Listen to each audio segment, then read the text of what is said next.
Do you want to be able to fix Facebook professional mode not showing up on your account? Well, then you have come to the right video, because I'm going to show you exactly how to fix this, but make sure that you watch this until the very end so that you don't make any mistakes in this process.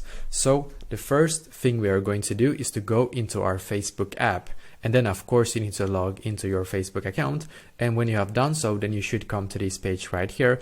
What we need to do in here is to click on our profile picture in the bottom right corner, or basically where it says menu basically. So click there.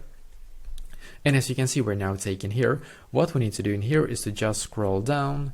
So keep scrolling down until you can see where it says help and support. So click where it says help and support.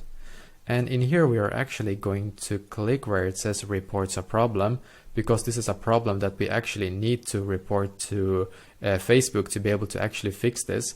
And I'm just going to turn the shake phone to report a problem in here. I'm just going to turn it off and then go back and once again click on report a problem. So in here I'm going to click where it says report a problem in here, as you can see. And you can click, you can actually click where it says include in report here if you want to. I'm just going to click here. And in here we are actually going to just scroll down. We can click where it says other in here. So just click on other. And as you can see, we're now taken to this page right here. So we need to write something like this to Facebook.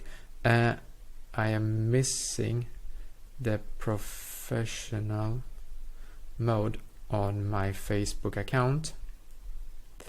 Please help me to fix this. So basically you can write something like this to Facebook.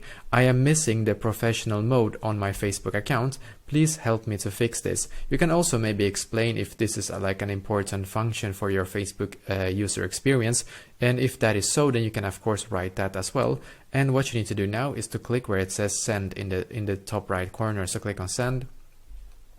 And basically what we need to do now is to wait about 1 to 3 business days for Facebook to actually look at our message, and hopefully they will fix this issue for us. It's of course not 100% guarantee that they will fix this, but this is the best way to actually be able to actually fix this basically, because there's really no other way for us to fix this unless Facebook helps us with this feature. I hope that you understand what I meant there. So basically this is exactly how to do so. So let me know in the comments below if you have any questions, and I will do my very best to try to help you. And also please leave a like on this video and subscribe to my channel, because I'm doing a lot of helpful videos constantly that might be very useful to you. Thank you very much for watching, and I wish you an awesome day.